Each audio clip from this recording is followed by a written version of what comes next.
Hello, this is Erica from blacksandperiodfilms.com, and today is day 25 of our Write It series for Black History Month. Today is February 25th, 2017, and today we are covering the life of Ida B. Wells, the journalist, newspaper editor, suffragist, sociologist, and feminist. Her anti-lynching work makes her an early leader in the civil rights movement. She is one of the founders of the National Association for the Advancement of Colored People in 1909. The life of Ida B. Wells is the right thing for a series or film.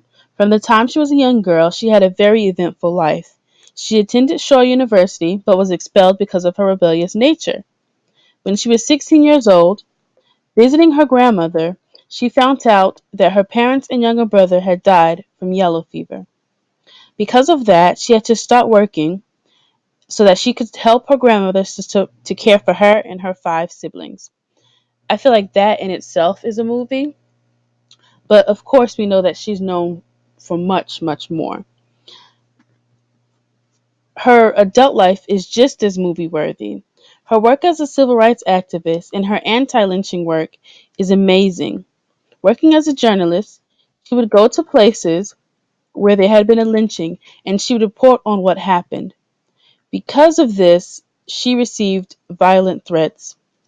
Now, here's one newspaper clipping of her work. Here we say they explain what happened. I won't go into that, but you can read it. And it says Miss Ida B. Wells was employed by the Chicago Inter-Ocean to go to the scene of the outrage and write it up. She gave to that journal a most graphic account, and it is to her that we are indebted for this illustration which we present our readers.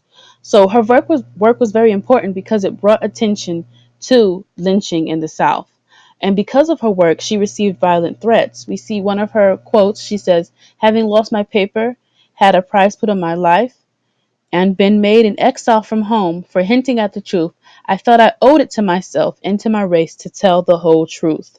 So, regardless of the violent threats, she kept on going. So, she's a very determined and brave woman. And I feel like she's a perfect candidate for a film about her life. She'd be a wonderful heroine.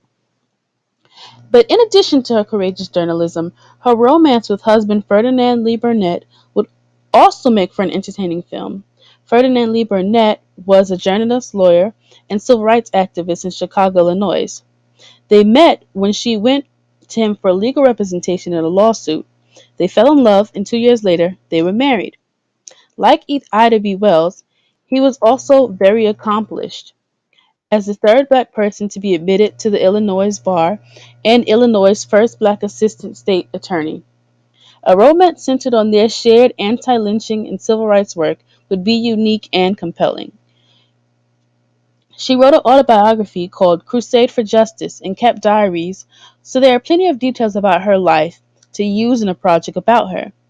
In it, she talks about her conflicting feelings as a wife, mother, and activist. As you can see from these pictures, she had a very large family, so she sometimes felt like she was away from them too much. So seeing her conflicting feelings, I think that would be very interesting to watch play out on screen. Ida B. Wells did so much, too much to mention in this one video, so I encourage you, as always, to do research on her yourself. Because she did so much, I'd prefer a series over a film about her life because I feel like so much happened in her life. A film would have to cut out too much, too many. She did too many amazing things, and so a film would have to cut out too much of her life. I'd watch a series about Ida B. Wells. Someone should write it.